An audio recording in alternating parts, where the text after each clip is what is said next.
నాయకులందరికీ కూడా. తాతా శ్రీనివాసరావు గారు మీ అందరికీ, తాడేపల్లిగూడెం ప్రజలందరికీ కూడా చాలామందికి ఆయన తెలుసు. చాలామందికి కూడా ఆయన సహకరించడం మీ అందరికీ, ఆయన అభిమానం ఉన్నందుకు మీ అందరికీ కూడా ఆయన కృతజ్ఞతలు తెలుపుతున్నా. ఆయన ఈ 83వ పుట్టినరోజు నాడు కూడా చాలా స్టాండర్డ్గా ఉండి, ఆయన చాలా ఆరోగ్యంగా ఉండి, ఇలాగే ఈవేళ ద్వారకా తిరుమలలో కూడా బ్రహ్మాండమైన ఆశీర్వాదంతో ఆయన పూజా కార్యక్రమం చేసుకొని రావడం జరిగింది. అలాగే ఆయన పుట్టినరోజు సందర్భంగా బొలిసమ్మ గుడిలో కూడా భోజనాల ఏర్పాట్లు చేయడం జరుగుతుంది ప్రతి సంవత్సరం కూడా.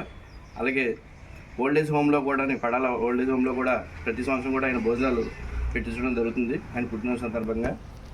అలాంటి సేవా కార్యక్రమాలు ఇంకా ఆయన తాడేపల్లిలో చాలా మా గౌడ సంఘం సంబంధించి సమస్యలను కూడా చాలామంది ఈ వయసులో కూడా ఆయన అందరినీ పరిష్కరించి సర్దుబాటు చేసి చాలామందిని పంపించడం జరుగుతుంది. ఈ రోజుకి ఈ వయసులో కూడా ఆయన మా గౌడ సంఘం తరఫున అందరికీ కూడా సపోర్ట్ చేస్తున్నారు. అలాగే మా బిల్డింగ్ కమిటీ గురించి కూడా ఆయన చాలా కృషి చేయడం వల్లే ఈరోజు మా బిల్డింగ్ కూడా కమిటీ హాల్ కూడా ఇంతవరకు రావడం జరిగింది. దానికి మా గౌడ సంఘం కమిటీ సభ్యులందరి తరఫున కూడా ధన్యవాదాలు తెలుపుతున్నాం.